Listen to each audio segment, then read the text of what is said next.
Welcome back to the Charting Life podcast, where we aim to explore life's unexamined or overlooked aspects through meaningful conversations, and usually with a healthy dose of laughter. Today, I have a fantastic guest, Tory. Is it Haas or Tory Haas? Haas. Haas. Okay, I think I got it right previously, but then today I kind of messed it up. But so It's Tory all good. Haas, yep. You are, I guess, proudly Gen Z. And you've recently written a book called The Worthwhile Youth, and we're going to discuss that today. And first of all, before I forget later on, is it already out or is it coming out? It will be available officially June 15th. So today is June the 5th when we're recording this. In about 10 days, June 15th is the official release, although pre-orders will be available sooner. I'm actually making an announcement about that this weekend. So we're basically at the weekend, but Okay. tomorrow on June the 6th, 7th, that's when I will have the information on early ordering. Yeah. Okay. Fantastic. So we'll dive into that and some of the light, again, just like life's uncharted, factors, the thing that makes life worthwhile living, and which I love the idea of your book. It's a worthwhile life, and it's close to how I say it's like a life worth living.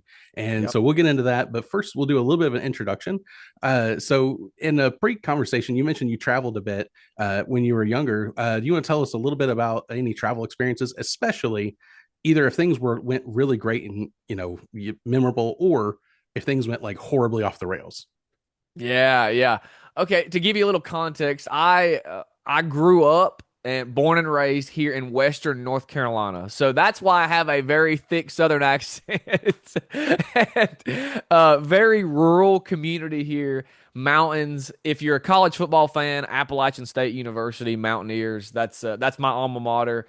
That if you're a college football fan, you'd know that school. If you're a hardcore one, if not, don't Mhm. worry about it. But that in that area, Boone, North Carolina, not far from Asheville, North Carolina, and about an hour and a half west of Charlotte, North Carolina. So most people would know those big cities.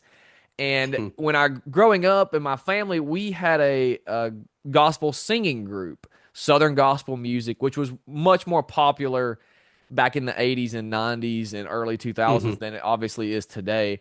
But I was born in 2000, so I grew up singing with my family because they had been doing this for decades before. Mhm. And we would travel all over the Southeast in a bus, a big coach, as we called it, and we would sing at different churches, and as there was seven grandkids, there's seven of us grandkids, and we would quote Bible verses on stage, and we would sing little like Christian children's songs together. So that's what kind of our part was. And then in the meantime, we just go back to sit down in the pew and color and write and journal and have, like, do fun stuff. So eat pretzel goldfish. So yeah, Right. that's what we would do. But the funny story. So you mentioned some humor in here. This is the funniest story about it all. The Hayes family was the name of our group, and you can see some videos of us on YouTube. Even there's some embarrassing videos of me when I was a kid. But the funniest thing about everything, I tell everybody this, is that the bus that we rode around on. Okay, again, we are very like I grew up in the Christian faith, and we're singing gospel music, like we're promoting Jesus. We're trying to get the message out there through music. And the bus that we bought and rode around in for my whole life came from Vanilla Ice.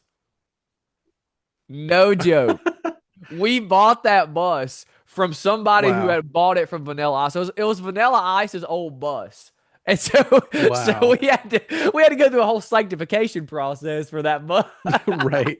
Right. So, Pray through the bus and yeah, it's everything. like I don't know what was going on this bus before we got it, but now we converted it to Right. Christianity, so it's okay now. Yeah. But that like That is awesome. yeah, I tell everybody that story. It's just hilarious how God works and like the humor, just the like that's like Mhm. the twist. Yeah. That's awesome. And if you're listening and you happen to be a Vanilla Ice fan, which may or may not be the case, but if you are, what is your favorite song? And I don't know. The my youth pastor, his I don't even know the name of the song, but the one's like "Stop, Collaborate, and Listen." Like that one, like that was his favorite song growing up. And so Mhm. like all I know is like the first like stanza of that song. But so when it comes to Vanilla Ice, that's what I'm thinking about. Like my youth pastor, I don't think as an adult it was his favorite, but when he grew up, that was his favorite at the same time. So that's man, that's pretty awesome. That how that whole Yeah. thing worked out there. Hey, that's Um, how you never know go how it ahead. goes. We just laugh through life, don't we? Absolutely. You can just take it as it comes. And, there's things to be really serious about and things where you have to have some enjoyment as well. Oh yeah. So I'm curious, growing up, has there been anybody in your life who was really formative, kind of helped shape you into who you are today? Mentor, grandparents, parents, that sort of thing? Yeah, yeah, great question. In my book, so my book, A Worthwhile Youth, a countercultural view on navigating your teenage and young adult years. This book is for teens, 20s, and 30s. And I have a chapter in the book. It is chapter It's funny because everybody assumes that when you write a book, you just know automatically Mhm. every single page of like, oh, I can tell you exactly what I said on this page, on page 237. And I'm like, Right. I wish I could say that, but unfortunately I can't because it took 8 years to write. So sometimes I have to look at the table of contents. And so chapter four. So chapter four of the book is called Walk with the Wise. And that Hmm. chapter is all about forming mentorships, wise friendships. It's based in Proverbs of getting wise counsel. You hear that a lot in the book of Proverbs in the Bible of attaining to wise counsel, heeding wise counsel. Foolish men do not listen to wise counsel. Wise people listen to wise counsel. That's a common theme throughout Proverbs. And Hmm. so in that chapter, I talk about, hey, as a young person, as a teenager, as a young adult, you need mentors in your life because we like to think that we have all the answers. And I still Hmm. sometimes think I like to have all the answers, and I have all the answers because I'm 26, and so I'm still got a long ways to go. But we don't, and we need structure. We need help. We need mentors. We need wise friends in our life to guide us, to help point us in the right direction, point us towards Jesus, point us towards truth, not hurt ourselves. Because if we just kind of follow whatever we want to do, we're going to hurt ourselves. We're going to have to learn from our Hmm. mistakes. But if we have mentors, it can structure us. It can put us closer to Jesus on the right path that he has for our life way sooner in your life. And to your question, yes, I've had several mentors throughout my teenage and young adult years. Some of them have unfortunately passed away now because they were older gentlemen Hmm. and some pastors, and they were great mentors. And just having mentors like these people, one of them was a Sunday school teacher, one of them was a pastor, one of them was a youth associate youth pastor at my church. So just people in church that are trustworthy, that love God, that are pursuing God.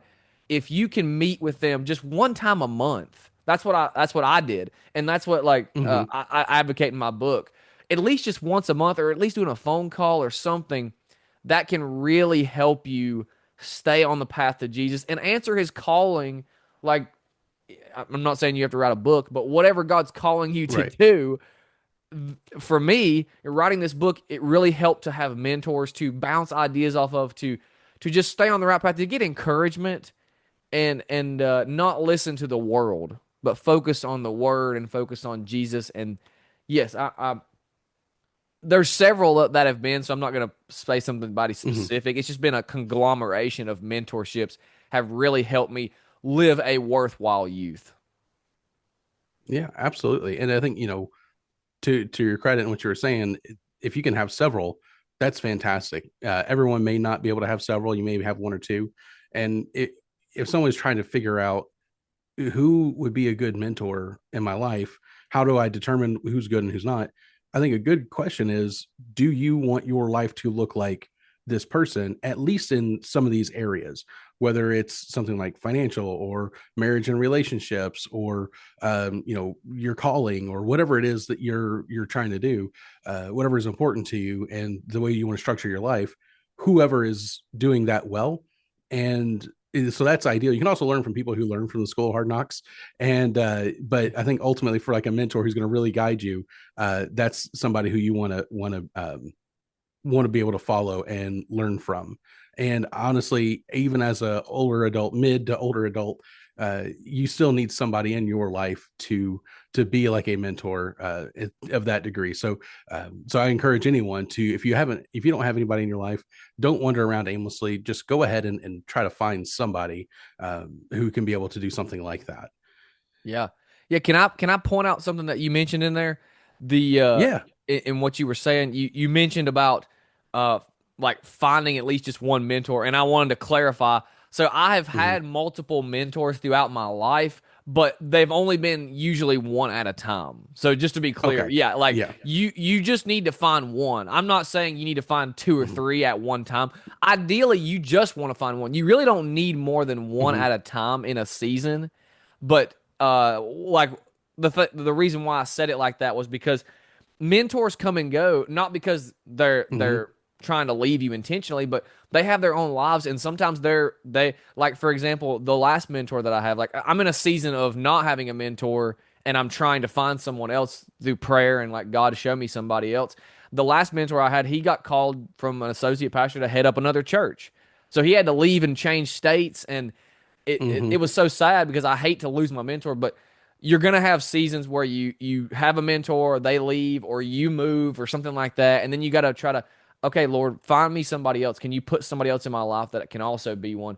And like you're saying, throughout your whole life, that's my goal, to always have a mentor in every season of my life. And to Hmm. your point of just no matter how old you are or how young you are, you should constantly be seeking wise counsel. Yeah, absolutely.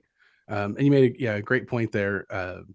It's the idea that you don't have to have multiples at the same time. Ideally, there's one at any given time. Yeah. So yeah, great point there. Uh, so what actually started you off? Some people might want to ask you why you wrote the book, and granted, I am curious about that. But what I want to know is like why your why is important. Does that make sense? Yeah. Yeah. Well, I kind of highlight this in the introduction of the book. When the introduction Hmm. is called My Story, and I talk about a little bit of high school. So my high school experience was awesome. Unlike a lot of people's, like a lot of people's like, man, I hate high school. It was the worst thing ever. But I loved high school. I did a bunch of stuff. It was just fun. Like I was a student body president, class president, mascot, led the pep rallies, played sports, a bunch of fun. Like it's just like all the fun Hmm. things that you think high school is gonna be like, except most people don't experience that. And I mean, thank you, Lord, for the good opportunity. It's not anything of my doing, but it's just I had a great time. I made the most of it, and it was awesome. And because of that, I was very popular, obviously. And the thing though that about it was like just because I was popular, in the high school hierarchy, you only want to hang out with certain people. If you're Sure. a cool kid or you're like a band or chorus kid, you're down here. But if you're a Hmm. cool kid, then you're up here, and you only associate with the other cool kids of your class. And especially if you're a senior, you don't associate with underclassmen much, or you look down on them. Right. And that stereotypical narrative, which is stupid in hindsight, but in the moment as a teenager, Hmm. when you're in high school, it's a very real thing, and you feel it. And Hmm. the thing though that really started, I think this is where God was starting to mold my heart towards what He was calling me to do here. He gave me a heart for underclassmen and for my peers that just were not popular, were the ones that seemed like they were hurting. I think I worded it in the book. They were coming to school carrying much more than their backpack, or something Right. to Yeah. that effect in my book. Of just they had a lot going on, like a tough family life, probably made poor decisions with their life, like believed a lot of cultural lies, embraced hedonism, whatever that case may be, and God started to put a heart in a passion to serve those people and just be kind to them. I'm just saying like, hey, how's it going in the hallway? Or, um, hey, what's up, man? How you doing? Just give them a high five or something like that. Just little things. And people would ask me too, what, why are you so happy all the time, Tori? They'd ask me that all the time. Why are you so happy? And I just say quickly, it's all Jesus, or like, I've got Jesus in my Hmm. heart, or something little like that. And that's a testimony to any young people that are asked anything remotely like that. You can be a witness to people, even just like in 2 seconds, just saying something about Jesus like that makes them think. You're kind of putting a Hmm. rock in their shoe. And Yeah. ultimately, there was a girl in my story of the introduction. I call her Diana in the book, Hmm. anonymously, and it was just somebody that I was constantly talking to through. Like every once in a while, I'd say hey to her in the hallways, and at lunchtime, she would sit in the hall on the floor in like a secluded hallway by herself and just play on her ukulele or like just eat her food or play on her phone or whatever. And it just gave me a burden for that young girl because I was a senior. I think she was a sophomore or freshman or something. I was like, man, she needs Jesus, like she needs hope, and that I Hmm. think spawned what would eventually become my passion to write a worthwhile youth. Just Okay. needing hope, Yeah. our generation needing hope, and God giving me the desire to serve my generation. Yeah. I mean, absolutely. As far as the idea of the upperclassmen and the lowerclassmen, they're the younger ones. In my youth group, we have both middle and high school. Yeah. And whenever the fifth graders are graduating up into the sixth grade, they're coming into the youth group. I see some of the older kids roll their eyes or get a little like, we're gonna have the annoying sixth graders. Like, oh hey, stop for a minute. We never do that here. That's not our style. Yeah. Understand you were also in sixth grade, so if you call them an annoying sixth grader, I'll call it back to you. So were you. It's like Yeah. not necessarily that I think they're all annoying or anything like Oh that. yeah. But it's like whatever adjective that you're going to use to describe them, I will use that to describe you at that time as well. So I was like, you were there just a couple of years ago. Yep. So I definitely Yep. definitely see that. And it seems really interesting that you're using the opportunity that you had, or the we might say the platform that you had, especially in high school, to um, to influence or to help or to benefit those who did not have that, or those who might have been struggling. And so that I want to just commend you for that. That is absolutely incredible. A lot of people, when it comes into high school, you just kind of keep your head down, do your thing.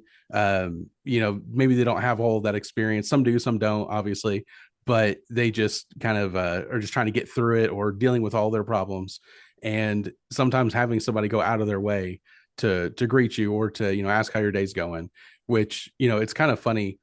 In this, so Kentucky is technically part of the South. We're like as far north south as you can go, unless you get to Right southern there on the Florida at border. a Right certain. there on the border. Yeah, yeah, Florida's only difference is because once you get about halfway down Florida, then it becomes north again.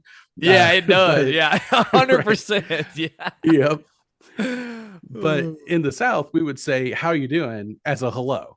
And so Yeah. it's kind of hard to tell sometimes if you're asking, are you actually asking how I'm doing, or are you telling me hello? But a lot of Yeah. times, there's, if you ask it the second time, so how are you doing? Oh, hey, I'm doing all right. How are you? That's the proper greeting. But then if Yeah. you ask, okay, no, how are you doing? It's like, oh, okay, now you're giving me the freedom to actually express that. Is that Yeah. same true for North Carolina? Oh yeah, 100%. Yeah, and to that point, I would say if you are let's say you're a high school student or a college student listening to this, it's what my strategy was in high school, like I just said, was just a quick type of witness because Mm-hmm. oftentimes you're not going to have the opportunity to get to the how are you doing instead of how you Mm-hmm. doing. That's Sure. like it's the hi. How you Right. doing? Hey, what's up? How you doing? Yeah. That's a hi.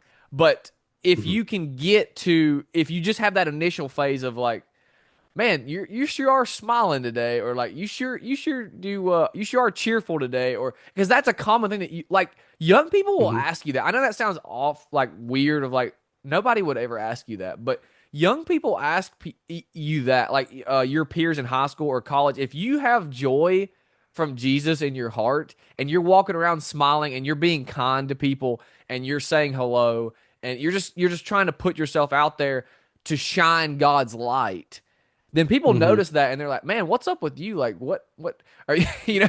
Are you high on something?" You'd be like, "I'm high on the Holy Spirit." That's what I'm Right. high. So Right. so you have to, people might say weird stuff to you like that. They're like, "What drugs are you taking, Tori?" And I'm like, "No, no, no, I'm high on the Holy Spirit." So you can laugh it off with a joke, but what I'm getting at is you might just have about 2 seconds to say something to somebody, and I would Mm-hmm. encourage everyone to point to Jesus in some way. Just be like, hey, God is good, or like it's a beautiful day. God created today. I'm excited, or God has been good to me, or just something like you can come up with your own phrase, but like Sure. something quick that you can do, and then ultimately, if you see that person in proximity a lot, like if they're in your class or whoever's asking you that, you might have an opportunity to get to the "How are you Mm-hmm. doing?" section Mm-hmm. of a like a relationship with them, but it may Mm-hmm. take time. So I would start always with that initial just and you're like, how do I witness to people as a young person?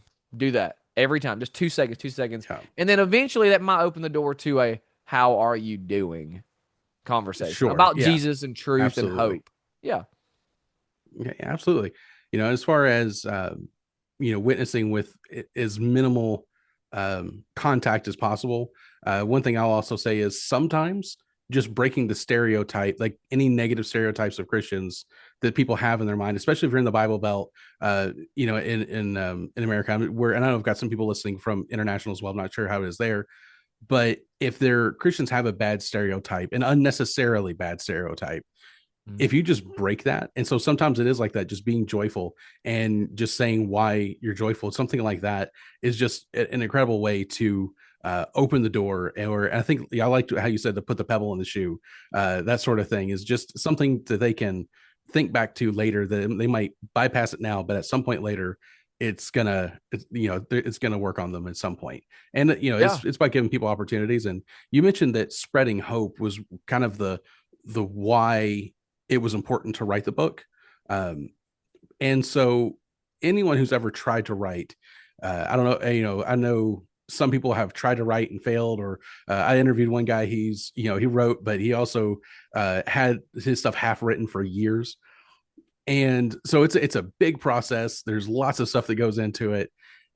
So at what point were you think, you ever have a doubt that it was worth all the trouble, or from the beginning where you just kind of set on this, like, I'm going to do this, and it's going to be absolutely worth it? Yeah. Yeah, it's that's an interesting question because the reality is I if I would have known at 18, because see, it took me 8 years. So I started writing this book right after high school in August of 2018. So I graduate, in Mm-hmm. June. And then by August is when I had my first, I journal a lot. So I had my first journal entry in mid August about like, hey, I'm thinking about writing a book for teenagers and young adults or something like that. And that, if I would have known that it would take me 8 years to have done this, I would have not even started. Because in my mind, I'm like, okay, I can probably finish this by the end of the year, and by the next year when I'm like 19 years old or something, I'll have it published and ready to go. And I'm like, no, no, that was Right. not at all the case because well, and the point of saying that is it all points back to God because it shows you Mm-hmm. that we.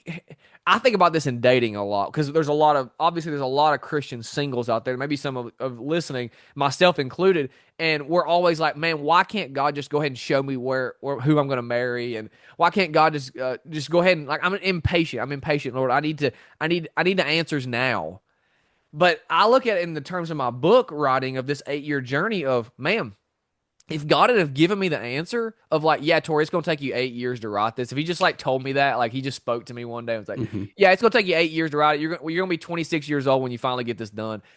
I would have been like, well, shoot, I don't really think I want to do this, Lord. I think I'm just not even gonna try. I mean, maybe I wouldn't have like Right. that's hypothetical, but you're like, man, the adversity is like too much for me in the moment. So it's a same thing with dating, but with this too is it's a process of trusting God in the season of building, creating something, or waiting. And that's what I had to do. I mean, I wrote 7 drafts of the book before I got to the final draft here, and every Wow. draft got a little bit better. The first draft was Mm-hmm. terrible. Every draft got a little bit better and a little bit better. Right. And over time, it was literally just me trusting God of like, Lord, I hope this is what you want. I'm going to trust you because you give me this passion.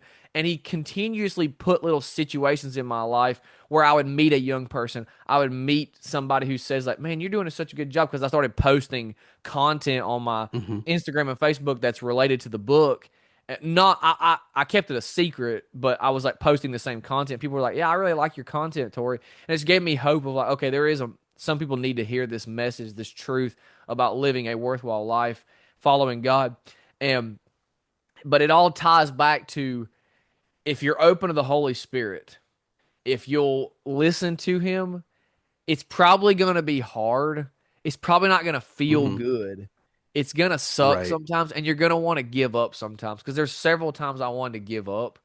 But if you'll just follow Jesus, if you'll be open, if you will endure adversity in your life, if you will push hard, if you'll work hard, then you can see the fruits of your labor and you can serve others. At the end of the day, the mission is to love God and love others.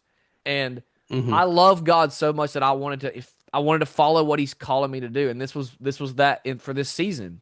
And I love other people. I love my generation. I love teenagers and young adults so much that I wanted to point them to truth. And Hmm. that why for any of us, the why of I love God so much and I for what he's done for me, and I love people so much because people are hurting and God's love can heal them. That why can be big enough for any of us to do what God's calling us to do. Yeah. Yeah, absolutely. And I'm curious, you mentioned you had several drafts as well. And this is just pivoting Yeah. just a little bit. Yeah. What was the editing process like? Was that, where you get kind of getting frustrated? Was it kind of annoying every time there was, Chaos. pushback where you have to change? Yeah. Terrible, awful. Don't ever write a book. Just letting you know. No. It was, oh man, it was tough. It was very rough. But I've learned a lot. So now, if I decide to write another book, I will. It should not take me 8 years. I don't think it will take me 8 years to Right. write another book. But the process is basically I'm on Google. I use Google Docs. I was just using Google Documents, writing the Hmm. draft, writing the first draft, which the first so the book is a worthwhile youth, but the first title and idea of the book was called something like Project Debt Free because I'm a big Dave Ramsey fan. It was all about like I have a Hmm. whole section in there about being financially countercultural, and it was about like Project Debt Free 25 tips for teens and young adults written by a teenager. Oh, okay. So I was originally started out as Right. like 25 tips. Like here's 25 tips for just living a good life and following Jesus. And then I was like, okay, I don't have enough information for 25 tips. That's way too much. And then I Hmm. broke it down further, and the each draft shortened the book. It made it more concise, more to the point, more intentional. So my encouragement, if you do decide to take on anybody that takes on the task of writing a book, your draft initially starts out really big, and you want to slow it. You want to shrink it again and again over time until you have a very tight knit, very to the point, specific thing that you're going to talk about. Right. Yeah, no, that makes sense. There's a lot of work that goes into it. There's, so if you're ever reading a book, fiction, nonfiction, whatever it is, definitely appreciate Yeah, all of the work that goes into that yeah. as well. Oh yeah, I have a newfound appreciation for all authors, but particularly the ones that have large numbers of citations. Because like think about Yes. apologetics books. Like I know you said Brandon, we talked earlier, you love apologetics. Think about all those books like Frank Turek, I don't have enough faith to be an atheist, or a Greg Kokel tactics book or something like Hmm. that. Those have tons of sources in there. And Yes. as a reader, you just kind of glance at you don't even look at the sources. Like I don't even look at like you just like read the book, you're like I'm done with the sources. We're done with the book. Hmm. I read the book. We're good. But that right there takes forever. Okay, and that's Yes. coming from somebody who Yes. has I have over 140 sources in this book. So Hmm. again, very well written, and that part right there was by far the hardest because of the time and research that goes into putting this stuff on paper. The writing part is actually the easier part. It's the getting Yes, data absolutely. to back up what I'm saying. Hmm. Yeah, and if you're going to be doing good at that, and by the way, you did, I think, a fantastic job of it. I went through the book, and I'll give it another endorsement or two as we go on. But again, it was absolutely fantastic, and I could tell you were pulling out great sources as well. And one of the things that people don't quite realize when you're trying to find sources, you can't just find something that agrees with you. You need to actually wrestle with it. Sometimes, depending on what your format is, maybe you have to bring in opposing views and seeing why one is right with the other's wrong. So, for example, I'm in seminary right now, and I'm at the master's level, and you get these very somewhat lengthy papers, and I've got many, many, many citations for just a for a so for example, I might have a 20-page paper and I've got 50 something citations just for that. And you go through it like, okay, what's important, what's not. And I might spend, I don't know, 45 hours or so writing that paper, Mhm. but the actual typing out portion of it, it's like 4 or 5 hours, something like that. And so the rest of it, maybe 10%, 20% of what I'm writing is me typing. The rest of it is just complete research, using your sources, all of that sort of thing. So I can definitely appreciate that when you're writing an entire book. Oh yeah, yeah. My brother actually just got his master's degree in history, so he had to do a Okay. lot of writing too. I'm sure that's I don't have a master's degree, Mm-hmm. but I'm sure that's a big part of that, especially with seminary. I'm sure that's all writing. Mm-hmm. Yeah, pretty much. Pretty much. Man, yeah, yeah. But yeah, it is. Just a newfound appreciation for sourcing and citations, all that stuff. Very, very important. So Yeah. it's good. Yeah. So there are a few things that I want to cover from your book. We won't have time to go into everything. If nothing else, Yeah, this will be a kind of a good teaser for anyone wanting to buy the book. But one of the things that really got me, and I think it lines well with this podcast, is the idea of legacy, the idea of your future self, and you're investing in your future self, but also for those who depend on you. So you mentioned like your kids or your grandkids, especially when you're talking about areas of health, and you want to be able to run around with your grandkids and all of that. And so I think that's absolutely important. But yeah, there's an interesting another idea that you tied into. And I think we can kind of link them together. You mentioned about debt free, and especially when we're talking about uh, finances, that's true. But perhaps you can also live debt free when it comes to things like health. You're not paying all the interest in poor eating habits or lack of exercise or all of that sort of thing. So and you also bring up the what am I trying to say here? Like hedonism versus discipline quite a yep, bit. And you could live now in a way that is, just complete pleasure. But later on, you are going to pay for that in some way or another. And if yeah, you live in a way of discipline now, you can carry that discipline on, but you can be able to enjoy yourself much more long term. And I yep. think that's an incredible point in the book. And that is a very countercultural kind of thing. Do you have any thoughts you want to add to that?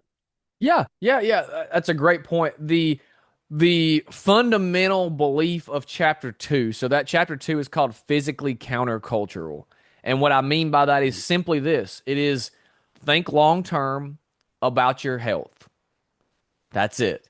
It's just Mm-hmm. prioritizing developing long term, sustainable, healthy habits with your diet, with your exercise, and with your sleep. Those three things: diet, exercise, sleep. This is not a Yeah. health book. It is although I do go into like basic health dietary tips and basic diet exercise tips and some sleep tips that you can do to help you get better sleep. A lot of it's more disciplinary things like if you do these habits, creating good habits around these things, Mm-hmm. and you're just going to feel better. You're more than likely going to live longer. I mean, we can't no there's no guarantees with health, but it is statistically shown that you'll live longer if you take care of yourself. I mean, that's a basic Right. principle. And so it's all about a legacy of you for your health and what I really like is the what you said about contrasting hedonism versus being Mm-hmm. countercultural here, embracing adversity, being disciplined. Because most of my generation is not thinking long term about their health. And the reason why is Mm-hmm. because in your teens and 20s, I say this in the book, but you're not thinking about your health. You're like, oh, I'm healthy. Like I can eat, if you're 18, you can eat a whole box of pizza and get up the next morning Mm-hmm. and feel amazing. And you burned it all off because your metabolism's running at 100 miles an hour. So you're not thinking Right. about your health Yeah. because you're abusing your body. Your body Mm-hmm. can take it, but the reality is when you get into your 20s, I already feel like my metabolism. I hope that's not the case, but I feel like my metabolism is probably not as high as it was when I was 16. Just and that's 10 Mm-hmm. years ago. And so I feel like it'll be a little Right. bit the same when I'm 36 and 46, 56, etc. So what I'm getting at is, hey, start thinking long term about this today. I know. You don't have to do this. You'll be fine in your teens and 20s. You'll still look good. You can Mm-hmm. eat whatever you want, whatever. I know Tori's not, that's stupid. But no. I really want you to think long term here because if you don't develop sustainable, healthy habits now, if you're just relying on your tennis team practice from high school when you are to get your exercise in, then if you don't have these habits, if you don't have your own habits in place, later when you go to college, when you get out of college, you move out of your parents' house, when you get on your own and you move cities or whatever, you get married, all this stuff. If you don't have these habits now, what makes you think you're gonna have them later, for one? And two, it's very likely you're not gonna have them later because you're gonna continue the habits of your youth on into Hmm. adulthood.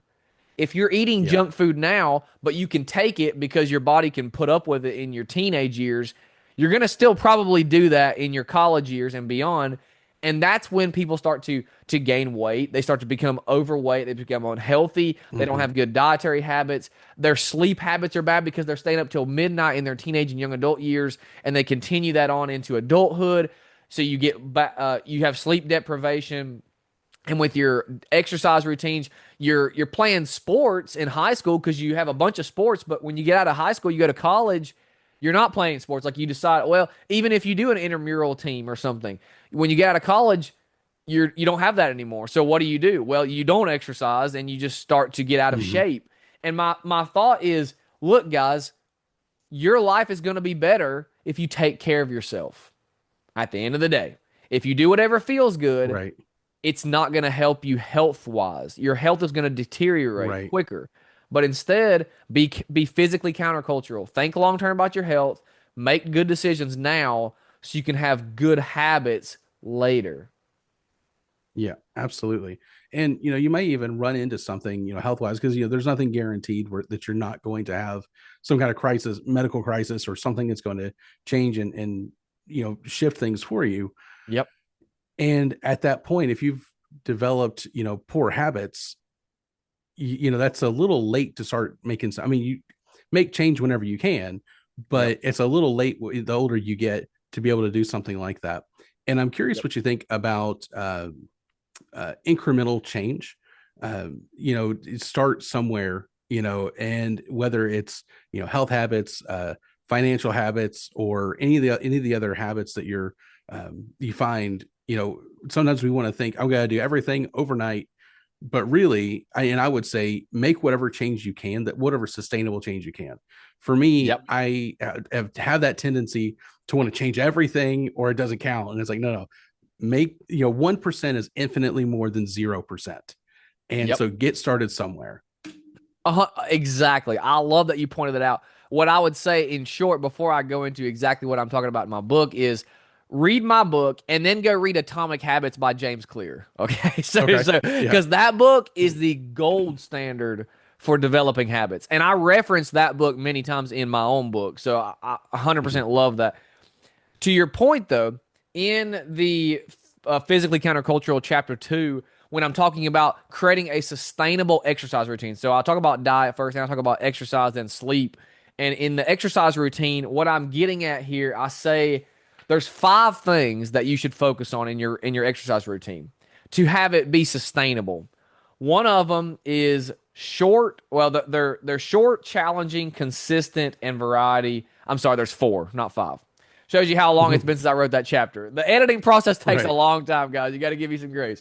But short is the one I want to point out what you were saying. So to make your exercise routine sustainable, it has to be short typically. Now, if you're a health nerd, then by all means, if you want to go to the gym for 2 hours and just rock and roll, you go right ahead. Like I'm not stopping you. You knock yourself out. But my point is for the general audience, I think that all you need to do is start with something short that's sustainable. And I say in the book, start with like a 15-minute jog. Or if that's too hard, start with a 15-minute walk. If that's too hard, do a 10-minute walk. If 10 minutes is too long, start with a 5-minute walk. But the point is, you're constantly developing a sustainable exercise routine. I don't care if it's a 2-minute walk around your house. You just walk around the yard Hmm. 2 times and you're done. Just do something and start. Get in the habit of doing that. I mean, this is all from Atomic Habits. That's why I say you should go read that after you check out mine. And eventually, a little bit at a time, you can add more to it. You can get better at it. You can go from a Hmm. 2 minute walk to a 5 minute walk to a 5 minute jog or a 10 minute Hmm. jog, etc. That's what I mean by being sustainable. And I even say for myself, like I really don't exercise more than 30 to 40 minutes in a day, and oftentimes it's closer to like 20 to 35 minutes, something like that. So Hmm. I'm I wrote that chapter and I'm doing exactly what I'm saying. Like I want my exercise routine to be sustainable. And the way it's Right. sustainable is not a 2 hour workout because I'm single right now. So obviously when you're Hmm. single, you have more time on your hands. But I know full well that when I get married and have kids, I'm not going to have 2 hours to spend in the gym. I mean, I guess you could if you prioritize that, but that's not me. And for most Right. people, you're not going to want to do that. So all I'm saying is now in your teenage and young adult years, because most people in that, at least in their teenage years, are still single or dating in that season, develop these simple habits now. And then even when you do get married, even when life gets crazy, you get a job and career and all this stuff, you will have these habits, even if it's just a 10-minute walk every morning, a 20-minute jog every morning, or a 30-minute, I'm going to work out with some dumbbells in my house. Just something small, short, again, the short, challenging, consistent, and variety. Those four make up what I've coined a sustainable long term exercise routine for a young person. Hmm. Yeah. Yeah, And it applies to absolutely. anybody too, And not just for young people. yeah, absolutely. And so you mentioned, things are probably going to change a bit when you get married, and especially when you have kids. Yep. And that is absolutely true, being in that boat for quite some time now. Yeah. I would say getting creative is another way. So you may not be able to go to the gym, or you may not be able to, walk for a long time. And so granted, like, if you have a baby in a stroller, you could walk for a while, but there's other things you can do to get, you're going to have to get creative in that same thing. And so adaptability is probably another Mm. thing that would be a good idea to include in that. Yeah. And, adaptability too also works in the idea of, if you know yourself and you know your limitations, work within the confines of your limitations. There might be a day where you can break free from those or you can chip away at it. But Yep. like, so for myself, I have a difficult time doing anything every single day of the week. And so, even if it's something like taking medicine or whatever, I'll do like a month out, and I'll see how many times I miss. Like I almost never have 1 week straight where I'm on top of everything, and so I'll factor that in. I might remember 5 days out of the week to be able to do something, and so I'll try to factor in that sort of thing into there, and I might break it up a little bit as I need to, and then try to push from there and get more consistent. So that's definitely something. I don't know if adaptability might be something that you would agree with as well. Oh yeah, no, 100%. And I love that. See, and this is again glory to God because this is I'm going to Mm-hmm. point it to God and then I'm going to point to your point. This just shows you how God used me in thinking long term because like I wrote this stuff when I'm like 2019, 2021, and then I just refined it over the different edits, but it's all God because I wouldn't have thought this long term ahead of my life at that age if Mm-hmm. God wasn't in this. And I point the Yeah. long term thought here to God because of what you just said when you said, yeah, so I'm a married man, I've got a family, I'm in that season that you're describing, Tori, and you're Mm-hmm. saying, yeah, you got to be adaptable and you got to change it up. And literally that's the fourth point of variety. So in Mm-hmm. that section of variety, I'm talking about like, hey, uh, you gotta have variety in your workout. Like you gotta and be adaptable. Adaptable is a word I'm pretty sure I use in there. I can't quite remember, but in that Mm-hmm. section, the whole idea is, yeah, if you don't have time to go to the gym, just do buy some dumbbells from TJ Maxx and do a home Right. workout. Yeah. Like you got to Yeah. adapt to your new season of life, to your environment. Like I've never had a gym membership in my life, and that's crazy to think, but I never have because I just do it at home because I want to Mm-hmm. develop those kind of sustainable habits of just it's just more convenient, more convenient. That's the thing. But to your point, yeah, the main thing is do what you can do in your situation and just but develop some kind of a long-term sustainable habit around exercise. Again, keep it short, Keep it challenging to yourself because challenging is completely subjective. This is not, you have to be Mm-hmm. like David Goggins over here. Well, if running 5 miles a minute or something, that's like, you can't, that's challenge is different for everybody. So you just challenge yourself where you're at and then consistent, whatever consistency is, that may be 3 times a week. It may be 5 times a week. It may be every day. I don't know. Mm-hmm. What's consistent to you? You develop a consistent habit around your exercise and then have variety. Because not only to your point with variety, and you can adapt to different seasons, this blueprint here, but variety also keeps it fun. Because if you're doing the same stuff Mm-hmm. over again, if you're doing like a 10-minute walk Oh my every goodness, yeah. day, yeah, a 10-minute walk every day in your neighborhood, the same street again and again, let's say 5 days a week, that's boring. That's not very fun. It's Mm-hmm. not, you're likely to not want to sustainably do that. Not all the time, but Right. sometimes it's like, man, this kind of sucks now. I'm bored. I've been doing this for a year. It sucks. So having variety keeps it fun, gives you adaptability, and at the Mm-hmm. end of the day, you're just developing, you're doing something. You're just doing something sustainable to prioritize your long-term health and not just for yourself. Guys, we gotta think long term about our future. Like you're living in it, Mm-hmm. Brandon, with a wife and kids. But for me and my generation, largely, we're not married. We don't have kids yet, but we want that. Mm-hmm. Statistically, we want that. So think about them. Be selfless. Like again, look at Jesus as the ultimate example of selflessness. Look at Jesus. He was so selfless in his ministry and life. We should do the same thing for our future spouses and children, even though we've not even met them yet. Let's be selfless by Mm-hmm. saying, well, it feels good to sleep on the couch today and just eat potato chips, Mm-hmm. but I want to prioritize them. I want to be selfless and do the hard work, put in a workout today for them. Thinking long term. It's selfless and it's I think it mirrors Jesus's life of us being selfless towards others. Yeah, absolutely.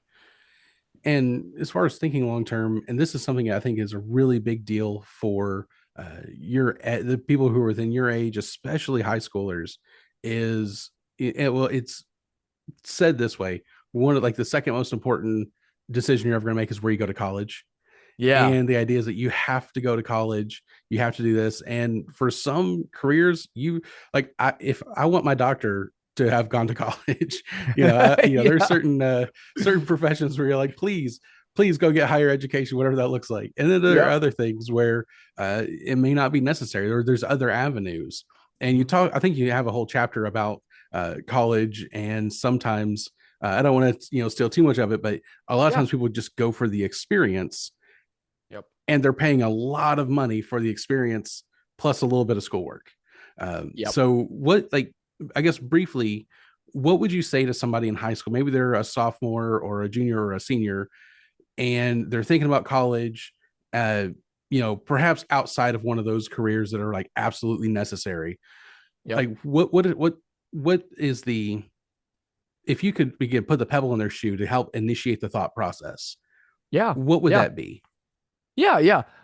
Well, I have a very simple blueprint in the book, and I have this in a it's a PDF file that I'll be releasing for free to anybody who wants it very soon.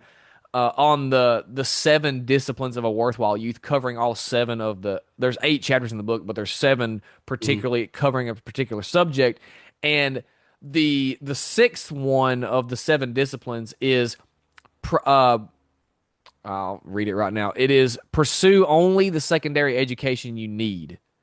And the little Mm-hmm. jingle that I come up with in my that I coined in my book is career first, credentials second. Let me say it one more time.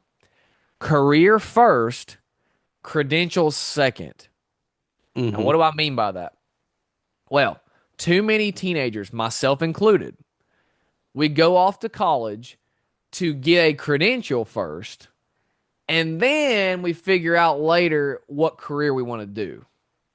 And Right. the problem with that is that you waste so much time and money and making bad decisions and being unintentional when you don't have a clear plan for something as massive and expensive as college is. So instead, I've Yeah. reversed that, reverse psychology here, and say, figure out what you want to do first, career first, then what credentials do you need, not want, Hmm. need to accomplish that career goal, to pursue that career goal. And when you do that, you're going to waste less time. You're going to be way more intentional. You're going to hurt yourself less with time and money and debt, student loan debt, all this, all the crazy stuff about Hmm. that.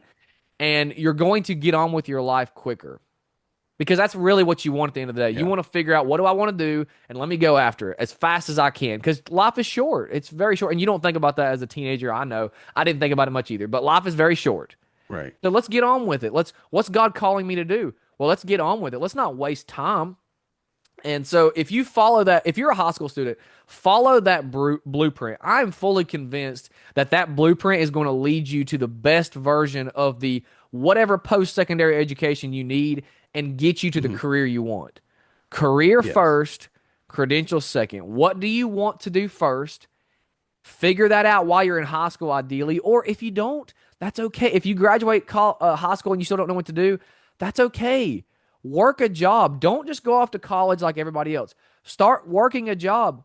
Start a business. Hmm. You can intern, do an internship, do a job shadowing. Take a gap year. Take a gap year 2 or 3 if you need to. It's okay if you need to do that. There's nothing wrong with a gap year. Just be intentional with Right. it. You're not just saying I'm going to take a gap year because I just want to have fun. No, no, no. I'm taking a gap year Hmm. because I want to figure out what I want to do. Do all that hard work first, and then see if you need a 4 year degree. You may not. You may just need Hmm. to go to the community college for 2 years. You may need to go to the community college for 6 months. You may just need to get a license on the internet. You can just do a study and Hmm. take a test, an exam. You may just need to get a like your real estate license, for example. You want to do that or a certification. You may not need a traditional 4 year degree. And that's really the ultimate point of that chapter, which is I firmly do not believe that a majority of young people of my generation need to go to college.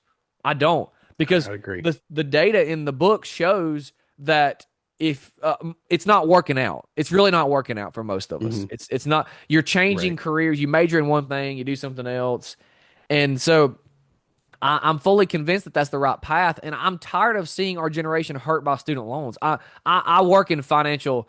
I'm a financial coach and financial advisor, so I help a lot of people pay off debt. And boy, there's people in their 40s and 50s and 60s still paying off their student loan debt, and I'm just like, oh, I'm so sorry. That's awful. Yeah. I don't want any of my generation to deal with that, and we already are, unfortunately. But just Hmm. if you follow that simple blueprint at the end of the day, what do I want to do first? Career first. Then what do I need to pursue that credential second? You're going to hurt yourself less. You're going to promote more goodness in your life, and it's going to lead you to a Hmm. worthwhile youth. Yeah, absolutely. And I keep saying yeah, absolutely, but you're spot on with so many things that you're saying there. Yeah. And it's interesting. There's I forget the exact percentages, and you lay it out in the book that especially with a bachelor's degree, a lot of employers don't even really care about that much anymore. And on top of that, only a certain percentage, not everyone finishes college.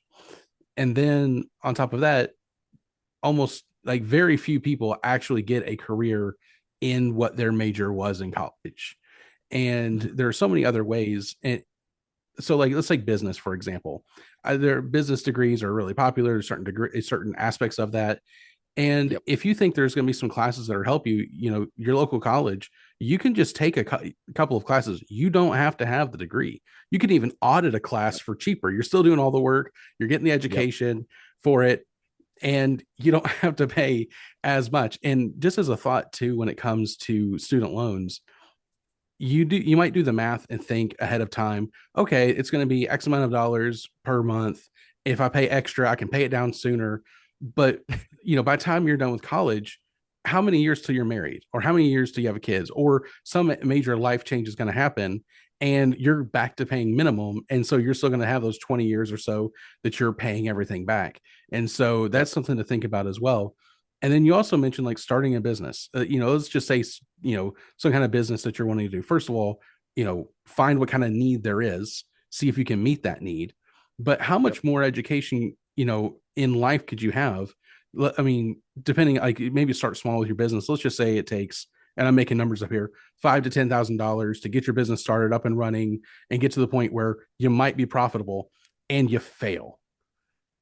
$10,000 is a lot cheaper than 60, 70, $80,000 plus. Yep. And you're going to learn, if you learn and adapt, and you're really dedicated to that, you can try a few different iterations of that within within the same time frame, if not shorter, and you can be able to Yeah. grow a lot more with that. And so I see you shaking your head. You seem to agree with that. Is that Yeah. on point Yeah. there? Oh, I mean, literally everything you're saying is spot on. It's exactly what I'm talking about in that chapter.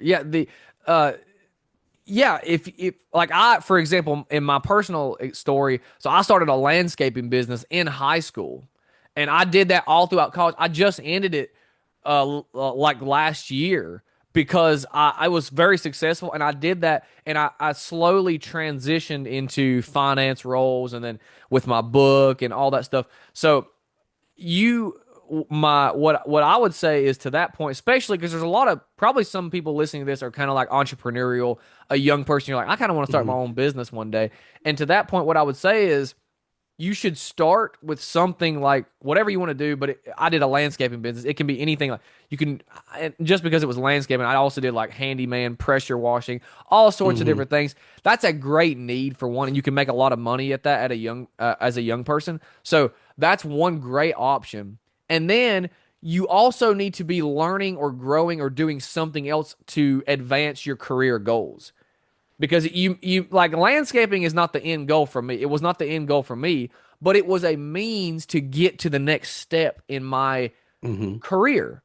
And so I started with landscaping, started doing financial coaching first, and then passed my exam and transitioning into an advising role and writing a book through this whole time.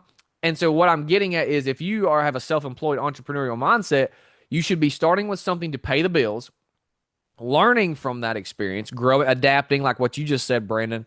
And then over time, as you learn and do stuff on the side, you get better at it. And then you can transition to a different career path, education, whatever that is. It's a slow process of growing and building and failing some. Yeah, you're going to fail some, but then getting back on your feet, learning and continuing. That is a very worthwhile path for an entrepreneur. And you don't even have to. And notice that in any of that, I did not mention the word college one time. But I Right. did say education. I did say education. Like you want to Mm-hmm. educate yourself. You want to grow. You want to learn. You want to have a thirst for knowledge and learning. But that does not mean 4 year degree 100 every time you have no option. It has to be a 4 year degree to learn. That's not at all. That's two different things. Yeah. Yeah, absolutely. And yeah, I like that point where you're continuing to learn in some way or another. Yeah. If you don't, you kind of stagnate. I call it the myth of neutral. There Yeah. really is no such thing as neutral. Like if you're thinking like maybe a car, for example, you go into neutral, you're just stopping a much slower pace. Yeah. Give it some time. Long term, you stopped. You're just Yep. stopping is all you are. It's a myth of neutral. Yeah. But again, this has Yeah. been a great conversation. I wish we could carry it on for much, much longer, but I think we're going to go ahead and briefly in a moment, move into our final questions. But I'll give Yeah. you the final word on anything that you want to add there. Yeah, the one point that I wanted to make with that whole college conversation in summary was just again, it comes back to the whole point of the book. Be intentional, think long term about your life, and that will help you make wise decisions. Okay? Mm-hmm. The whole book is about thinking long term. College is a huge, humongous decision. So be very intentional, career first, credential second. Think long term about what kind of a life do I want to live, and then go get after it. Yeah. Yeah. Absolutely. And well, when we finish up, we'll recommend the book again. But Yeah.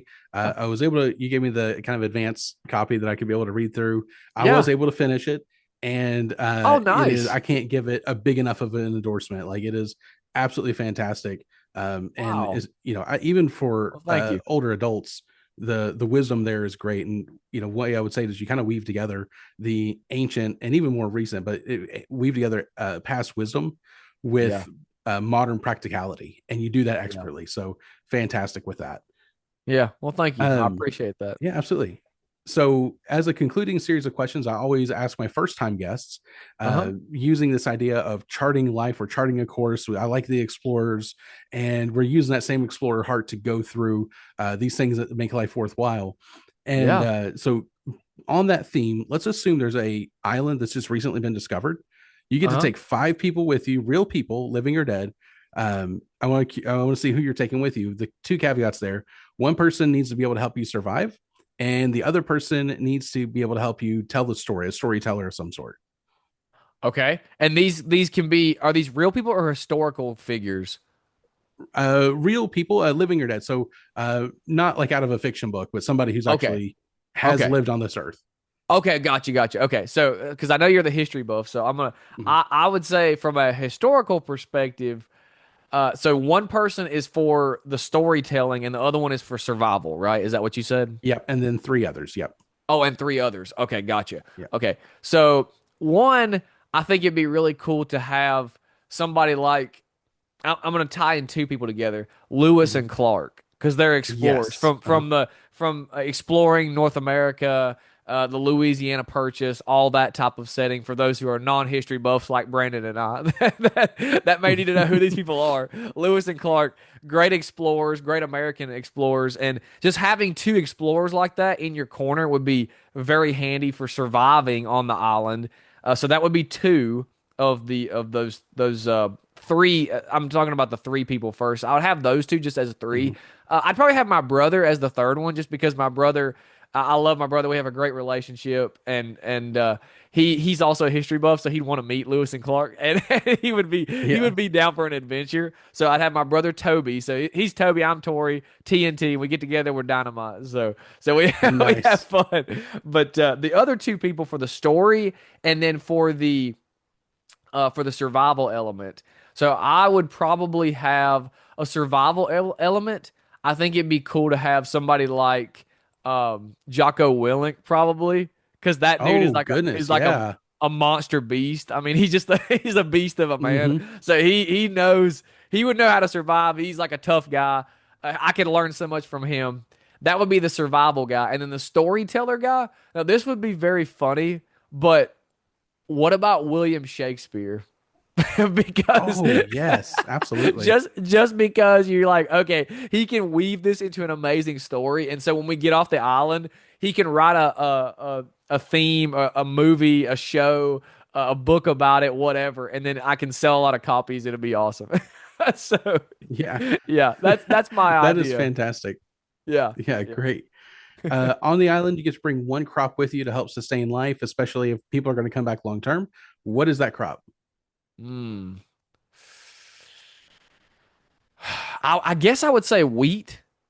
Because if you Okay. had bread, there's so many things you can make with wheat. I would say probably wheat, and then Hmm. the bread can sustain you, and you can do a bunch of different things with wheat. So yeah, I'd probably say wheat. All right. If you could spend the next year improving one area of your life, what would that be? Hmm, that's a great question. I I would say definitely trying to listen more to God's calling for the next season of my life, because this has been an Hmm. 8 year long journey, and it's taken up so much of my purpose and mission, and now it's almost complete. I mean, the book's not quite out yet, but it's almost like when that happens, it's the end of an era of my youth, and I Hmm. don't want to be lacking in purpose, because I have tied up a lot of my identity in this mission, and it's been a good mission. I've fought the good fight, but I really want to lean into God, particularly the rest of this year, throughout the rest of 2026 and beyond, of okay, God, what's the next evolution of my life? What are you calling me to do next? What do you want me to do?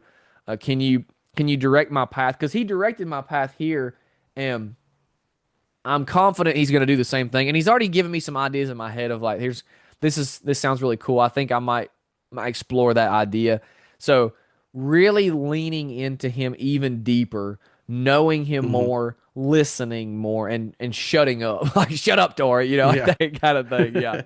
Yeah. All right. And that kind of leads into the next question is how do you decide which opportunities are worth pursuing? And I say it like this sometimes, if there were multiple open doors in front of you, how do you decide which one or ones are the best opportunity for you? Hmm. Wow, that's a great question. I hmm. Well, I'm kind of in that season right now, and I've had different career opportunities pop up over this year, and I'm kind of in that season of deciding like, hey, which path do I want to take? One of the guiding principles that I have used in this is, and I kind of mentioned this in my book in chapter 8 about being open to the Holy Spirit, but Hmm. more specific than that, of looking at it through the lens of, well, I can do a lot of different things with my life. Okay, there's a bunch of different options I can do with my life. I could go back to school and be a doctor. I could go study and be an engineer. I could go practice and Hmm. try to go pro on tennis, even though that wouldn't happen because I played tennis in high school. But there's a Yeah. lot of paths I could take, and to me, and I think this is just a good principle in general for all young people, is figure when you're figuring out what do I want to do, focus on this. What is going to allow me to live and work for the good of others? Love. Hmm. How am I going to love Yeah. others?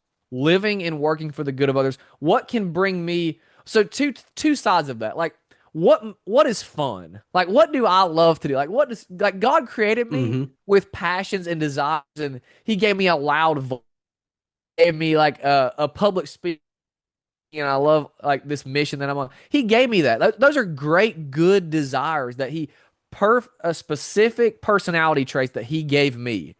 We're fearfully and wonderfully made, as the Bible says, and so focus on what do I find fun? What gets me up in the morning? Like what gets me going? With that, what will allow me to live and work for the good of others? Really just Right. love people, love God. What allows me to really get after that? And if I can do something that I have fun with and serve and love others, that's a win-win to me. Yeah. Absolutely. When was the last time you laughed till it hurt? Okay. Oh, that's a good question. Okay. I know it was a friend that told me restaurant a few weeks ago. He told me a story about this girl, bless her heart, that he went on a date with, and it was just not going well, and he was just like Oh making, no. just like telling me funny stories about like she's vaping in his car and just doing like things that was like not the most respectable things you want to do on a first date with Hmm. somebody, and he was just like, what? I don't know. And it just like the way he said Yeah. some of the stuff was just so funny, and I didn't think he was gonna say funny stuff like that, and he did. And I was like, Yeah. "Oh my goodness, this is hilarious." So, honestly, a good like first.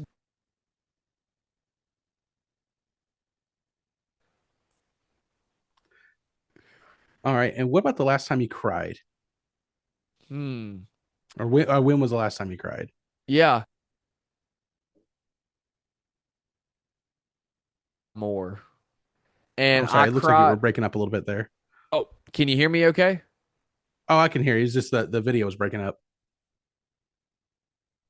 Connection was a little unstable on mine, but I think All it's right. okay now. I think we're back on Yep. track. Sounds good. Yeah. Sounds Uh, good. okay. Let me know if anything changes. But the point about crying was as I have grown closer to God, I seem to cry more.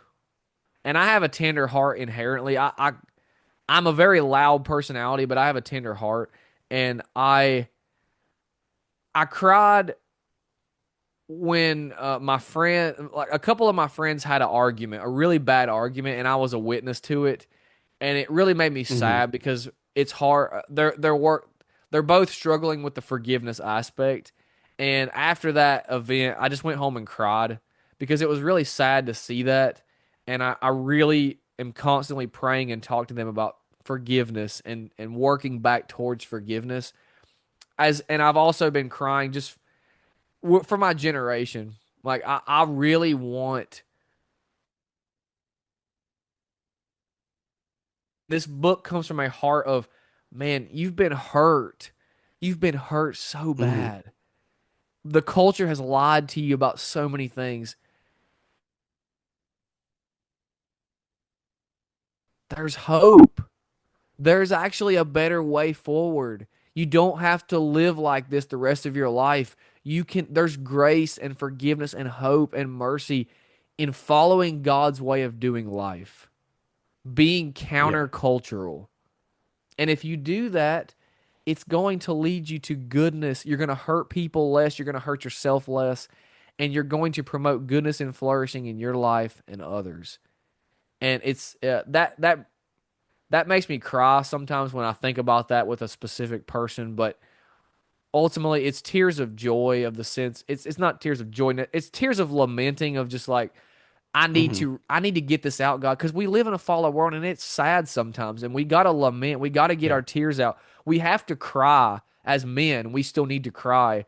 And Hmm. but ultimately I feel like it brings me closer to God when in the tears because it molds my heart more towards compassion towards others and less more of a legalistic, bitter mindset of, well, you stupid idiot, you shouldn't have done that. And to be fair, Right. sometimes there's some truth that needs to be injected into people's lives in compassion, not sounding like a jerk. But and that's what my book is. My book is a truth quest. Like there is some hard truths in there. And there is always forgiveness and hope in Jesus. Yeah. And what does it mean to be good? Hmm. Yeah. Well, I always tie in the definition of love kind of there of living and working Hmm. for the good of others, and but specifically good. So if we're putting that in the context of being countercultural, so like I say all the time, be countercultural, be countercultural. Okay, what does that mean? Well, part of that is living a good life.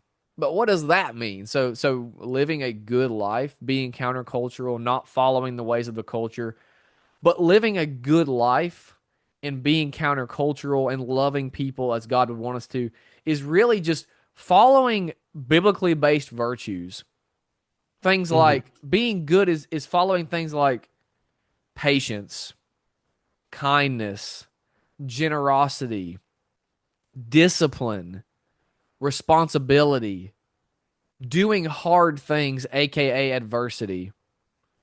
Those things, Hmm. if you do those things, those are good virtues. If we follow those things, we are still fallen, wicked sinners, of course. But we Right. follow those things, and that leads to goodness in our lives, and that's us doing good works. We are being good when we do those things. And so to say what does good mean, be counter oh, hold on. Sorry about that. My All right. my camera died on me. I apologize.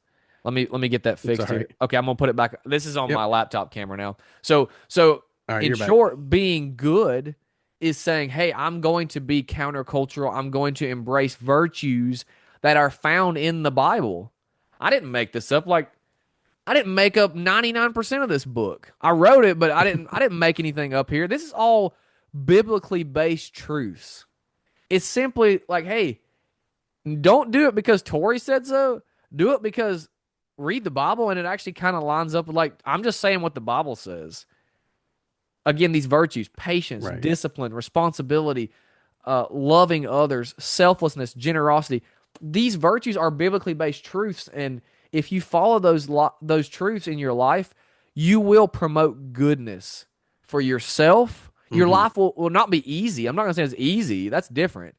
It will be hard, but it will be good, and you'll lead to goodness in your life, and you'll be good to other people, and it will promote goodness in their lives.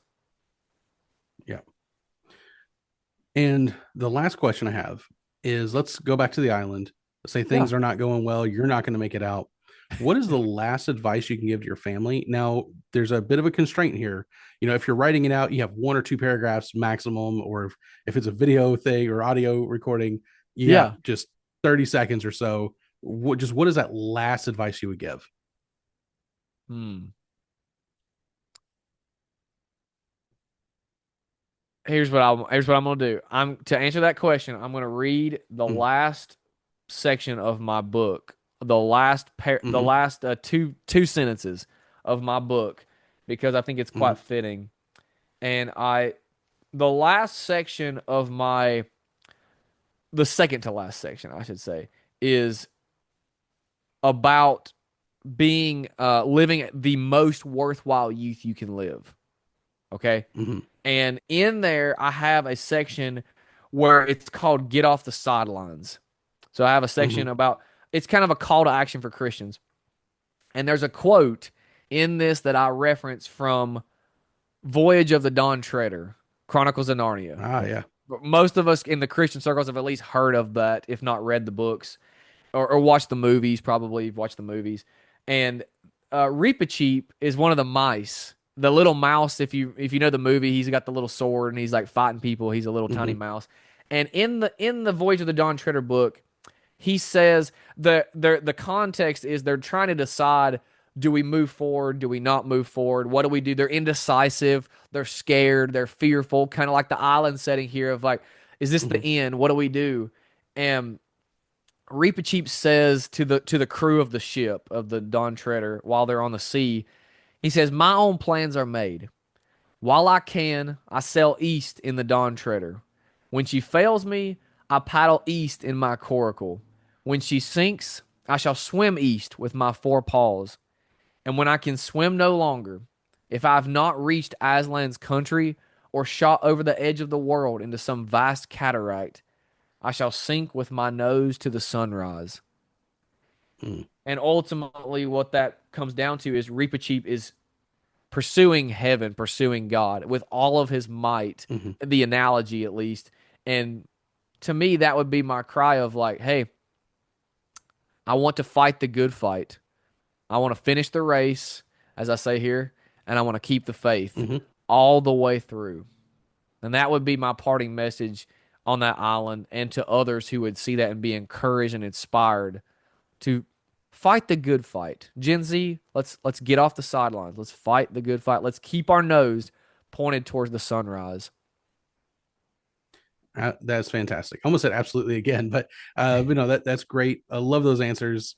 Um, so let me go ahead and we'll wrap up here. Where can people find you? And you say the book is going to be out probably by the time this the recording airs. It'll be just barely just released. So yeah, where can Yeah. people find you and connect with you? Yeah, yeah. I'm going to say that first on my social medias, obviously. So Facebook, Instagram, Tory Haas, ToryHaas is my name. And YouTube, my YouTube channel is called Be Countercultural. It's one word. And on there, I literally talk about the same stuff in my book that I talk about there. Just talking about making wise decisions, thinking long term about your youth. You'll find that very interesting. And I'm upgrading my studio, so I'm going to be making even better quality videos and content on there in the very Hmm. near future. Well, at the time of this, I'm going to go ahead and say it's already available because when this comes out, it Hmm. will be available. So you can find it on Amazon. If you type in A Worthwhile Youth, Tory Haas, again, the book title, A Worthwhile Youth, type in A Worthwhile Youth, Tory Haas, it'll pop up on Amazon. You should find it on Barnes and Noble online. It may not be in your physical bookstore in your location. Barnes and Noble online, again, I would type in the same thing, A Worthwhile Youth, Tory Haas. Should be able to find it on there. I will have links on my Instagram, my Facebook, again at Tory Haas, and on my YouTube channel, Be Countercultural. There will be links where you can literally just click on the link and go straight and buy the book. So you can go click on those whenever you find me on social media, connect with me there. And there is no way you're going to miss this. Okay. There will be no way you'll miss Hmm. it. And what I'll even do too, Brandon, however you post this, whenever you post this, I will do my best to get a link to you so you can put this in the footnotes of this Hmm. show. So you'll have that available at the bottom. Like anybody after they listen to this, they can just click on that link and go right to it as well. Yeah, absolutely. And hey, I'll make sure I get all those links in the comments there. Yeah. So maybe the last thing I'll say, I probably should have opened with this, but it's the hardest thing for me to do. Like the marketing yourself is just so difficult for me.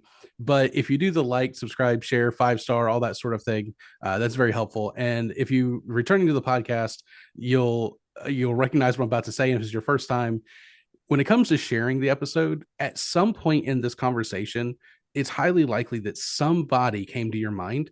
Share this episode with them. I think it's a lot more personal that way. So I ask that you go ahead and share that with at least one person that came up to your mind here. And so with that, live a life that's worthwhile. And we'll see you in the next one. Thank you, Brandon.